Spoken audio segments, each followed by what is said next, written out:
Hello everyone and welcome back. We're still on that D&D train, so we're gonna keep watching D&D related things. I've been getting JoCat recommended to me a lot lately, so I thought I'd check out their crap guide to Dungeons & Dragons. D&D's cool, I like it, I wish I was better at it. Let's get into this crap guide. Always a good sign when it starts with a warning. Warning, this is meant as a joke and is not at all a proper guide to D&D. Who would have thought? You will not learn anything useful here. Well, throw that out of the way. Okay. Any jabs I throw at your favorite aspect or words of playing D&D are merely for comedic purposes only. Everyone plays it differently, and there's nothing wrong. Oh, typo. Nothing wrong with playing how you like so.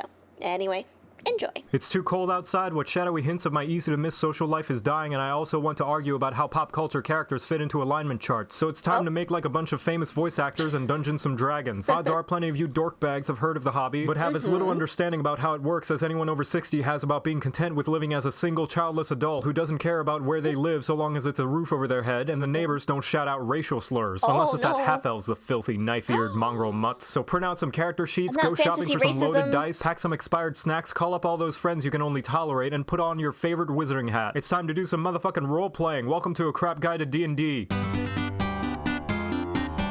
Hey, wait, do I have a wizard hat? Okay, I found a witch's hat in my assets, but because the cutoff, it kind of, I look like a pilgrim. But it's a witch hat, I swear!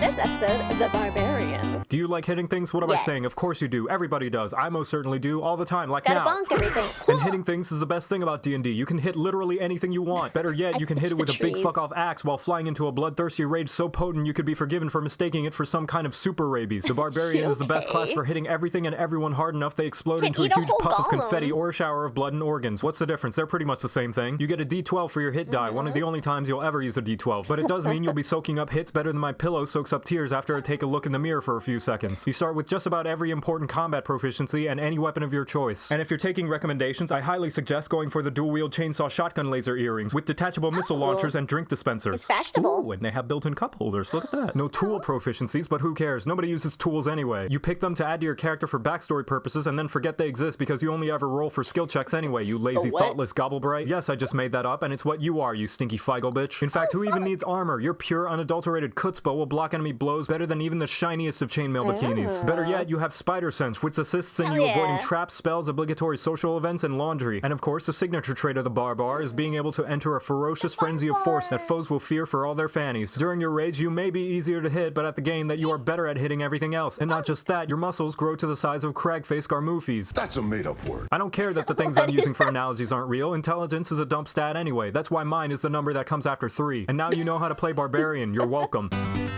What the fuck? They talk so fast! I'm like, processing, trying to keep up. But I love it. But what comes after 3? I don't know. Frail spellcasters, whack. Close quarters combatants, whack. Immobile tanks, whack. Me, I'm tight as fuck. First time playing D&D, I realized I'm too cool for any sort of specialized role. But that was only because I hadn't figured out that there's only one way to play it right. With a sword in one hand and a harp in the other, shouting my greatness from the rooftops, laying bitches and slaying witches. Or is it laying witches and slaying bitches? I can't quite remember. I was too busy giving the tavern owner a reason to stay in business. Welcome to a crap guide to D&D.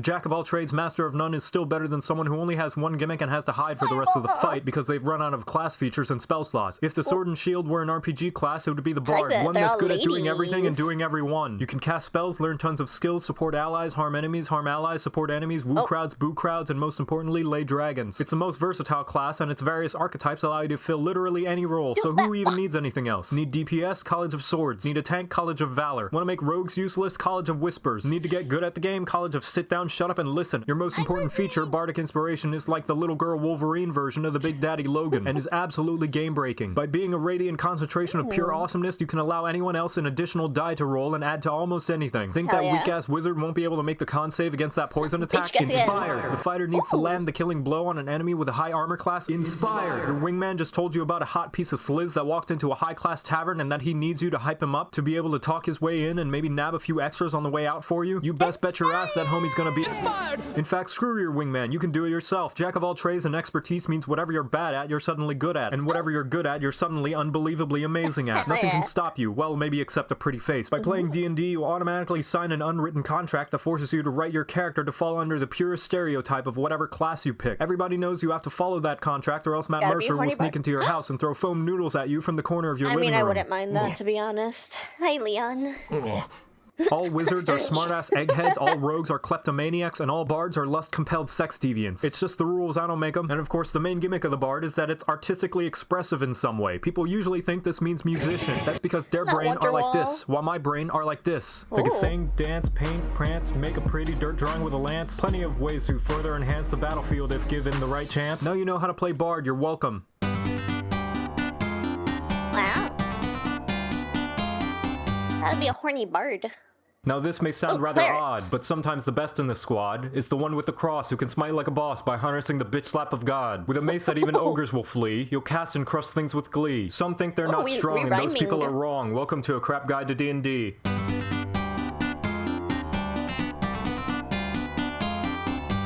The support is someone everyone wants on their team, but nobody wants to be. Lucky for you, the cleric is like a support that decided to buy a taser after being too fed up with being told to heal the barbarian who ran into a 1v20 encounter. Clerics are the religious fandoms in the D&D world that are so crazy into their deities that they've turned their fangirling power into something that can actually pack a punch. Having the same armor proficiencies as a fighter and the self-sustaining capabilities of a paladin that's been juicing with unicorn hooves and dragonborn acid. They have so many teeth-grindingly infuriating spells at their disposal on top of all that dungeon masters all over the world universally agree to ban clerics from the game so as to not make encounters absolute nightmares to give proper challenge without throwing approximately 20 black dragons at one cleric alone to keep it balanced. Spells like Flash Gordon, Buddy Cop Weapon, and Does My Hand Smell Bad to You are so stupidly strong at such a low level it's easy to forget why so many uncultured swine consider the cleric a designated healer. Anyone who does has either never played the class or considered the sword and shield a viable weapon in Monster Hunter.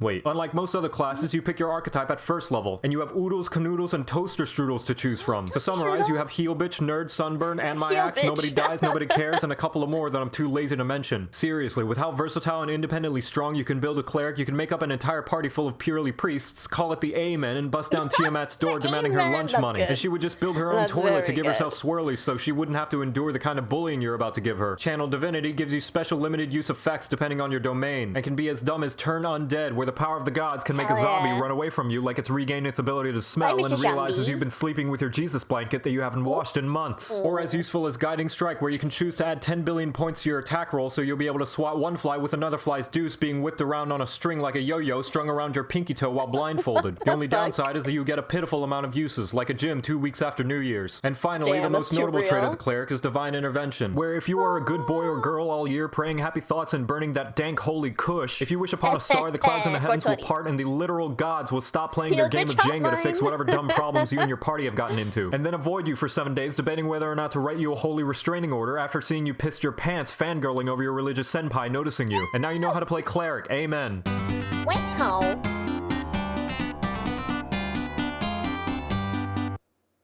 The druid. I don't understand tree huggers. What has the environment ever done for us? It's not like it provides oxygen, resources for tools, housing, clothes, food, and technology or anything important like that. And it's definitely not like it's home to various species of plants and animals required to keep the ecosystem alive to continue to feed mankind's insatiable appetite to destroy, consume, and rebuild in his own image, ultimately resulting in the annihilation of the very world that brought him into existence. Nah, fuck all that. The environment clearly exists for us to skin innocent animals that are minding their own business so we can wear them as high fashion. I mean, just look at bears. All they do is steal my chips and shit in my backyard. Well, guess what, Yogi? It's payback time, and what better way to give it than undercover as one of their own? They'll never see it coming. Welcome to A Crap Guide to D&D. Never see it coming. The Joker mask. The druid. The druid is what happens when a ranger decides to fully commit to being a furry/hippie instead of just half-assing it because they're only trying to impress that sexy dryad they met in the forest that one time. They're primarily a casting class, but unlike clerics with their holy senpai, warlocks with their sugar daddies, bards with their awesomeness, or sorcerers with their rich magical parents' inheritance, druid's magic comes from Mother Nature, and from first-hand experience I can tell you now she's an absolute bitch. Shut up, bitch. At second level, you can fulfill every furry's dream and transform into an animal. But not just any old lameo neon-colored oversaturated mess like Argent Darksnout the rainbow dog with an indie band t-shirt over there. No, I mean cool animals like my original character, Grabblejean, the nocturnal giant toad. Don't steal! Your archetype will be based around whether you want to be part of the forces of nature or if you want it to work for you. To list them off, land for different flavors of spells, moon for when you want to take your fursona to the next level, dreams for if you secretly want to play a cleric, shepherd for if you want to be king of the wigglers, spores for if you want to reenact The Last of Us, and twilight for that sweet, sweet edge. Just like all the classes, your features improve with your level. Where druids differ is that their animal-related features mean that the beasts you summon or wear fursuits of don't necessarily get stronger, but rather they're thrown into the garbage and replaced by things with increasingly more fleas. Moreover, they gain additional features a regular animal couldn't imagine if it was high on devilweed, which gets fucking terrifying at later levels. Imagine this scenario. You're walking in the woods, there's no one around, and your phone is dead. Suddenly, spiky thorns sprout out around you, making movement painful. An adorable bunny rabbit sitting in front of you, seemingly harmless, suddenly starts shooting giant bees out of its eyeballs and turning the tree branches around you into black mambas. Design an encounter for that, Dungeon Master. And now you know how to play druid. You're welcome.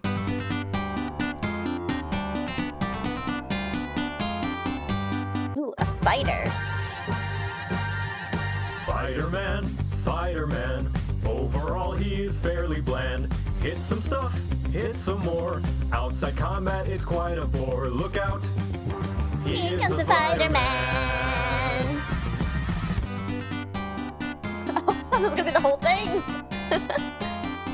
The fighter. Gee, I wonder what it does. It's a goddamn mystery. Who knows? I'll say it because nobody else will. If you pick fighter, odds are you're also likely to pick human because you're basic like that. And that's not just me saying that, it's science. Human fighters pop out of the woodwork like rabbits on Viagra because people are incapable of choosing something unique even when they're given options like playing as a kobold paladin who prays to asteroids just before they crush an unfortunate man's cabbage cart. Just look at me, for example, artistic phenomenon and originator of the satirical talk fast genre of videos. What do you mean I'm not the first one to come up with the idea? I don't need these lies coming out of you. Everything I make is completely original and everybody knows it. Come on, Master Chief, let's get the fuck out of here. Fighters are the purest essence of the combat side of D&D. All about hitting things hard and fast, getting into the thick of the fight, and hey, you get out of here, we're not talking about you. They're all focused around rolling more dice than a Limp Bizkit song, as well as being straight up easy baby mode because you get to start using any weapon you want, heavy armor, some ranged options, a free cheesecake, and a complimentary belly rub just for picking the class. Seriously, everything about it is geared towards being so noob-friendly, even a Monster Hunter longsword player will be laughing at you. If you feel so inclined during combat, you can heal yourself, attack twice, and take a second action to attack twice again all in the same turn. And that's at 5th level. Not to mention you getting more ability score increases than any other class means that if you go a turn without hitting at least something, then you must have made some kind of D&D sin that angered Gary Gygax, like getting weighted dice or putting milk in before your cereal. Fighter flavors allow you to pick how you want to be hitting the bad guys, like being a magic bitch that can actually take a hit, or ride a bitch while you cut down a fool, or go all out sensei mode and just decide you want advantage for every attack this turn, so you're going to absolutely destroy a bitch. But odds are, knowing most fighters out there, champion is the best bet because it's basic. Yo, we heard you like fighter, so we put more fighter in your fighter. Just be sure to make your character a rough and grizzle-faced middle-aged straight white man with a two-handed sword and a mysterious and/or tragic and/or vengeful backstory just to fit the bill. Don't want to get too creative now, do we? And now you know how to play fighter, you're welcome. Yay! Hammer, bow, sword, and shield. There's no limit what you can wield. Plenty fights you have fought. Demon Lord's just another thought. This class, great for a newbie's first time. Plenty of damage to chime. Here comes the Fighter-Man. Fighter-Man.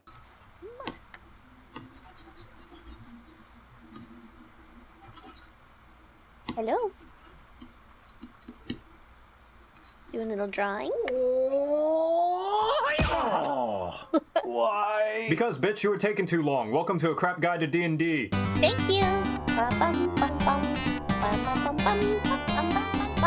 Fighting is like a science and can be used for either side of the moral spectrum. It can be used for evil, like punctuating arguments, expressing a salty loss, and beating up nerds, or it can be used for good, like self-defense, artistic expression, and beating up nerds. And monks are those who have trained heavily in the nerd beating up science of mixed martial arts, foregoing any sort of traditional filthy weapon proficiencies and instead opting for wanting to punch, bam, boom, slam, kick, punch stuff. You start with no armor because, like a barbarian, you have the ability to deflect and dodge attacks with the power of your unconstrained birthday suit. But unlike barbarian, you don't have to rely on the pathetic material world to explodify goblins. You have your your knuckles. Martial arts training means you can serve up extra punchables for the bad guys as a bonus action, so no matter how you're doing as Mama said, you'll be dishing out more pain-induced fistings than two lesbians who consider watching porn as a reasonable substitute for sex ed. But it's not all coochie destruction. The monk is a slippery piece of work who's really good at avoiding any oncoming fistings, like a millennial trying to get their life together avoids self-care by catching them if they're a fist projectile or dodging out of the way if it's an area of fists. As you grow stronger, you can translate a fist if it's punching in a different language and avoid any infections if the fister forgot to take a shower that night. As a monk, your shtick is the key feature, but since I can't the fucking monks in Baldur's Gate, they're brutal. Come up with any way to make this section much funnier, and also because key translates to poop in Thai, that's how I'm going to refer to it from now on. You gain more and more poop as you level up, and you can spend your poopy points on various skills to do all sorts of things, like stun people, reroll saves, mask yourself and turn invisible, and any other number of crazy things based on which anime you want to imitate. I would recommend Kensei, so you could use the dual-wield chainsaw shotgun laser earrings if it weren't for the fact that every other archetype was just cooler in every way, wearing fancy outfits and taking the time to actually learn how to fist properly. Oh man, what a tough decision. Do I want to use a pokey stick or do I want to fire Hadoukens and Kamehameha Blast? What an enticing decision. I'm really gonna have to think about. Don't stop, we're in luck now! And now you know how to play monk. You're welcome.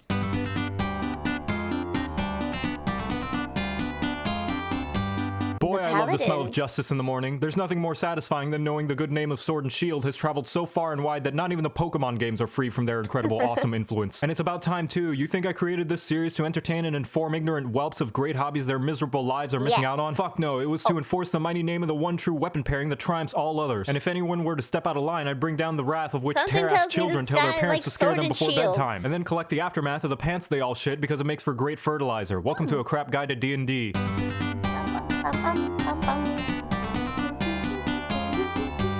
Do you want to tank? Do you want to fight? Do you want a class that'll instill fright? Take up some plate and keep the goblins in sight, because you want to make sure they eat this paladin smite! The paladin is the first on a short list of hybrid-style classes, stealing a mix of features from both the fighter and the cleric, meaning it's better at physically painting the walls with blood than a cleric, but more gooder at grammar and spelling than a fighter. But it's also one of the few classes where role-playing becomes somewhat important. What? Role-playing in my role-playing game? They really should have put some kind of warning label somewhere. I'm not submitting to this shit. If I wanted to follow some sort of code, I'd become a pirate so that I could at least plunder some booty while I'm at it. Otherwise, fuck you, gods. If you want me to play your game of ethics, you can kiss my shiny plate-mailed...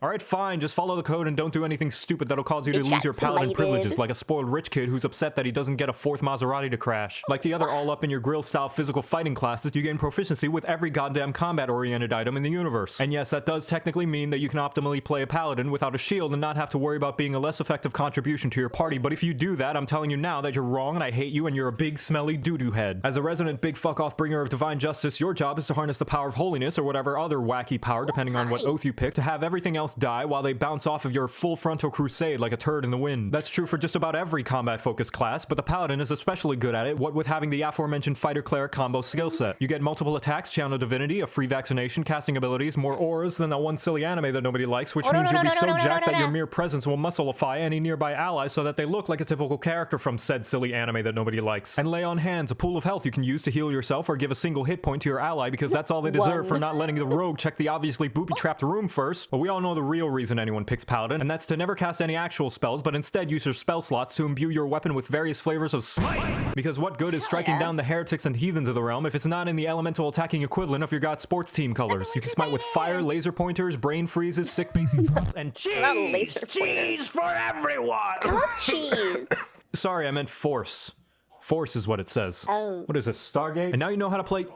Wait a minute, what the hell is that noise? What is it?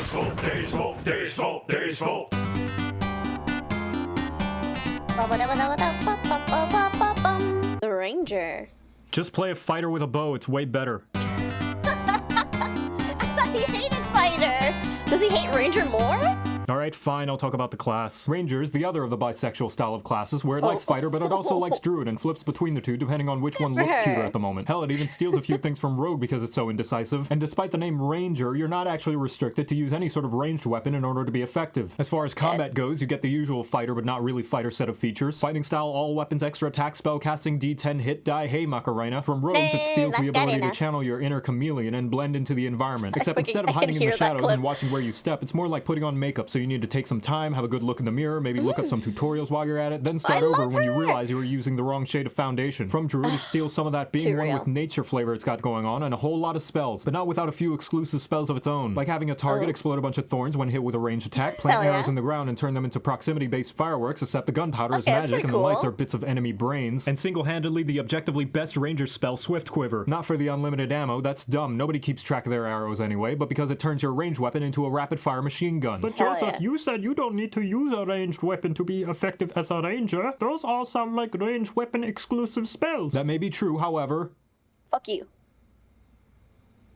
Anyway, when it comes to actual unique ranger features, you can use the power of racism to decide what kind of creatures you're going to perform extra potent hate crimes on, and preferred terrain, where you can pick your favorite environment, and after trotting around picking flowers or litter, depending on what it is, you can become a fantasy Bear Grylls, which is basically real-life Bear Grylls, except with a kobold crew filming you instead. And if you worry that that sounds too situational, and that if you picked a forest terrain and the entire campaign took place in the snowy mountains would mean the feature would be more useless than a football player who got tapped on the shoulder and started clutching their knees crying in the fetal position, don't worry, you're right, and it is. What isn't situational is just about everything else involving the environment. You can sense what kids are trespassing on your lawn and then not have to worry about the weeds that might otherwise slow you down from catching them and giving them a good weapon! When it comes to flavors of the no really trust us, you can totally use melee and still be a useful class. You have Pokemon Trainer with a gun, like rogues but even dodgier, literally a monster hunter, thinking with portals, and pew pew pew pew pew! Alright, let's address the beholder in the room. The vanilla incarnation of the ranger has a reputation of being less useful when compared to the other classes due to questionable abilities and how they function. That's not to say the class can't be useful or powerful in the right circumstances, but some consider the ranger's situational and sometimes underpowered features to leave something to be desired. However, there's nothing wrong about talking to your DM about changing how certain skills work, if that happens to be the case, so that you can have more fun at your role-playing table. But you know what? At the end of the day, it's not about how many numbers you can do to the bad guys, but whether or not you can shoot spikes out of the ground while firing bolts from your heavy crossbow atop a feathered velociraptor. And now you know how to play Ranger. You're welcome.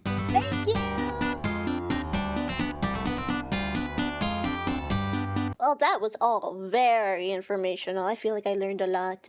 Don't ask me any questions, though. I couldn't tell you. I couldn't answer them. But that's on me. I have a little goldfish brain, not on JoCat.